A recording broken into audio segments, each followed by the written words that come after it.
Assalamualaikum warahmatullahi wabarakatuh. Jumpa lagi dengan saya di channel Kadong Hayat Official. Kali ini saya akan mengulas tentang bagaimana cara merawat landak mini. Landak mini apa saja yang harus disiapkan? Tentu banyak yang perlu Bapak Ibu, sahabat-sahabat semua siapkan. Landak mini ini sangat lucu sekali. Nah, dia sedang tidur. Jadi landak mini ini perawatannya cukup simpel. Yang perlu disiapkan untuk merawat landak mini yang pertama adalah kandang. Ini kandang teman-teman. Kandangnya paling tidak ukurannya 20 kali 60, insya Allah cukup untuk 2. Kandangnya bisa dari besi atau bisa juga dari kaca. Kalau ini seperti akuarium tapi memang khusus untuk landak mini, kemudian binatang-binatang peliharaan kecil yang memungkinkan untuk bisa dipelihara. Nah, kandang ini ada tutupnya. Tutupnya kalau bisa tertutup, karena kalau pendek tidak tertutup nanti landaknya bisa kabur. Harus ada tutupnya. Ini kebetulan ada tutup yang, nah ini tutupnya. Nanti tinggal ditutup saja kandangnya agar landaknya tidak pergi kalau ditinggal-tinggal. Kecuali mungkin seperti kandangnya kucing yang tinggi misalnya, insya Allah itu lebih aman, tapi ini juga lebih simpel. Yang kedua yang harus disiapkan adalah serbuk kayu. Serbuk kayu ini karena landak itu sukanya di tempat-tempat yang hangat, dia tidak suka di tempat-tempat yang dingin atau tempat-tempat yang panas. Jadi perlu diberikan serbuk kayu yang seperti ini teman-teman. Ini serbuk kayu yang memungkinkan dia bisa enak tidur, bisa nyaman berkeliaran di kandangnya. Sehingga dibutuhkan serbuk kayu yang cukup untuk setiap kandang. Serbuk kayu itu biasanya antara 2 hari 3 hari baru diganti karena cukup kotor kalau terlalu lama, sehingga kalau kotor juga landak tidak menyukainya.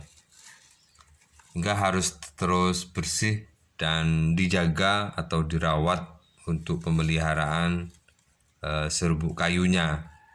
Nah, dengan adanya serbuk kayu ini dia bisa gerundelan itu di dalam serbuk kayu seperti ini. Kadangkala sembunyi di dalamnya, kemudian dijungkir-jungkir gitu. Jadi serbuk kayu sangat membantu sekali untuk menghangatkan tubuh landak yang begitu sensitif, sehingga dibutuhkan serbuk kayu yang cukup pada 2 hari atau 3 hari. Kemudian yang ketiga, siapkan tempat makan. Kalau bisa tempat makannya yang representatif, tempat makan untuk makanannya landak, karena landak itu biasanya kalau siang atau pagi atau sore itu tidur, kalau malam baru dia bangun. Sehingga siapkan makanan yang cukup untuk setiap harinya, jangan sampai kehabisan. Kalau kehabisan kasihan dia, apalagi kalau malam mau ditinggal tidur. Paling tidak harus disiapkan makanan yang untuk dimakan ketika malam hari dia beraktivitas. Ada tempatnya yang cukup untuk menampung makanan agar tidak juga berserakan dengan serbuk kayunya, maka kalau bisa dipisahkan atau lebih tinggi tempatnya untuk serbuk kayunya. Di makanannya landak itu sama dengan makanannya ikan kayak gini teman-teman. Nanti bisa dikasih makannya ikan atau makanan-makanan binatang yang kecil, misal seperti belalang, kemudian makanan-makanan dari binatang kecil yang memungkinkan untuk bisa dimakan oleh landak. Dan yang terakhir, minum.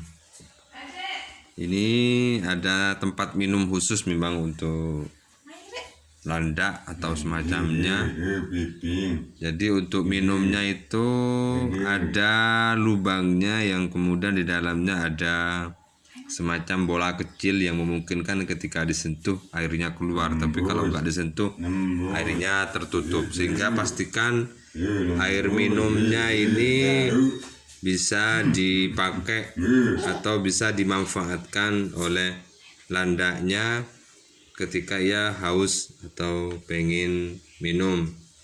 Maka bisa disiapkan bentuk tempat minumnya yang juga cukup nyaman atau cukup enak untuk landak minum, karena landaknya terlalu kecil sehingga kalau ditaruh di kandangnya itu bisa memungkinkan dia meminumnya secara baik. Kemudian yang terakhir adalah tempat untuk dia istirahat, karena landak sukanya hangat, maka ini saya buatkan untuk tempat tidur atau tempat bermainnya. Kalau bisa juga ada tempat untuk bermain seperti putaran, bisa memutar sendiri, itu biasanya dia landak ini bermain-main dengan itu. Oleh karena itu, biar tidak bosan di dalam kandang, sehingga diberikan tempat untuk tidur atau untuk bermain, loncat-loncat atau lompat-lompat di atas tempat tidurnya, sehingga lebih kerasan ketika berada di dalam kandang. Nah, nanti nutupnya kalau ini bisa langsung seperti ini. Oke, coba tutup tempatnya, karena ini ada tempat airnya. Tutup. Nah, begini teman-teman. Kalau sudah ditutup, insya Allah lebih aman. Nah, bukanya tinggal dari sini. Ini juga alatnya bahannya dari kaca dan plastik yang memungkinkan tertutup rapat, tetapi masih ada sirkulasi udara yang cukup bagus. Dan nanti tinggal dicek misalnya airnya atau pakannya, sehingga dia bisa merasa nyaman dan aman berada di dalam kandang, sehingga kesehatannya terjaga dan aktivitas di dalam kandangnya juga lebih aman. Tapi lebih bagusnya lagi kalau kandangnya bisa lebih besar, sehingga lebih bebas berekspresi dia. Kemudian juga ada tempat mainnya yang memungkinkan untuk dia bisa bermain. Bisa lebih besar, lebih bagus. Kalau dua landak misalnya, kalau kandangnya besar, insya Allah bisa lebih bebas dia berkeliaran di dalam kandang, sehingga memungkinkan dia memiliki imunitas yang tinggi walaupun di dalam kandang. Itu tips dari saya, teman-teman, terutama bagi teman-teman yang suka merawat binatang mini seperti landak mini ini, mungkin bisa rekomendasi untuk dibuatkan kandang yang cukup representatif. Terima kasih. Assalamualaikum warahmatullahi wabarakatuh.